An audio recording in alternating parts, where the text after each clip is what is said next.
Hey everyone, guess who's back? Jessica Rose Lee. You're saying, who? Well, for me, Jessica Rose Lee is part of YouTube history, and I'm not just saying that because that's the headline. If you click on the link right here, you'll discover a video from my YouTube past. It's specifically dated September 10th, 2006. That's right, almost 10 years ago because this is 2016. Think about that. Come September 10th of 2016, that video will be exactly 10 years old. It was then. That's right, think about that. Wow, that's incredible. Think about that. Then it was revealed just about a week or so prior to the posting of that video that Lonelygirl 15 wasn't Bree, a real person sitting in a bedroom talking about her life and different thoughts and favorite YouTubers and making all kinds of funny expressions like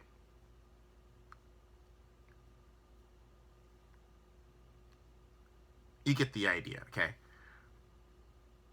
That was entertaining to many, but then it was revealed that Bree wasn't Bree but Jessica Rose Lee, and boom. Instead of, I thought that would be it for Lonelygirl 15. No. Took off. And the news behind the outing of who Bree really was created the marketing gantry, free marketing, enough to gain viewers that catapulted Lonelygirl 15, Bree, and Ms. Jessica Rose Lee into stardom. Then, about 3 years later, she stopped. It stopped. And she supposedly passed away. They had created these elaborate storylines, and for me, when it went into the storyline area, excuse me, it was always in the storyline area, right? But when it became obvious it was a storyline and some of the stories were kind of bizarre at times, I lost interest. I just liked it when she was a simple teenager talking about stuff. That was interesting. I didn't devote a lot of time to watching her, okay? I did not. But at that time, what was neat was that, and this is how YouTube has changed, is that what Bree did was the foundation of conversational vlogs. And in those days, the early days of YouTube, conversational vlogging drove traffic. That doesn't happen today, mainly because YouTube doesn't allow a vlogger to link to that person's vlog to another vlog.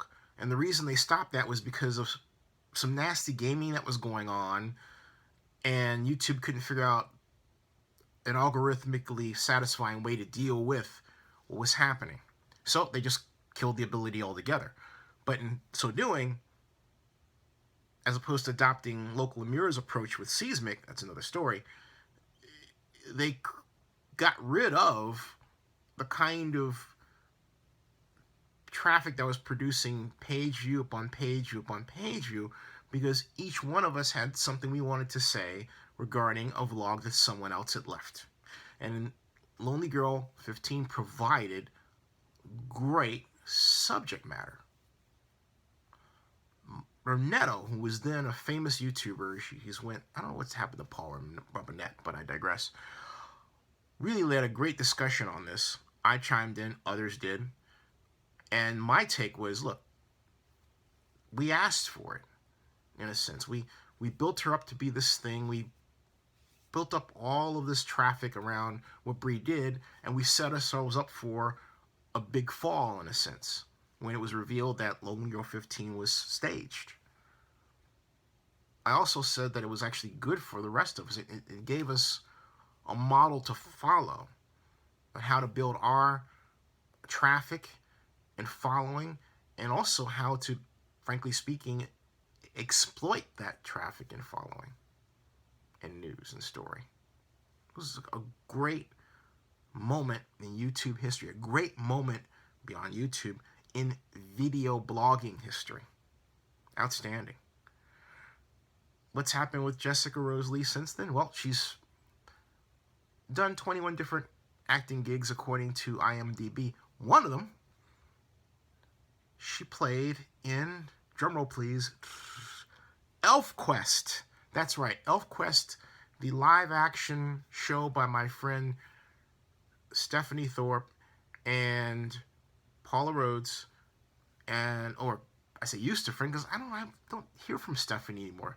I used to get a note from Stephanie about how she was doing or what have you, but I think she just, I don't know what happened with Stephanie. I have to chime in and see if she's okay, but she used to respond to, well, the thing about Stephanie, I'll just kind of say this and I'll come back to the point, was that Stephanie seemed to want to have certain people as friends.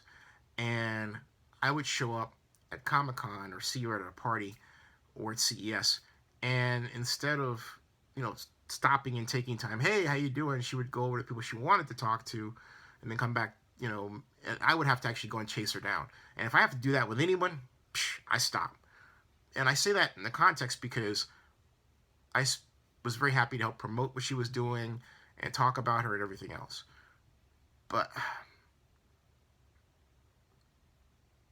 you know, I just, it's, okay.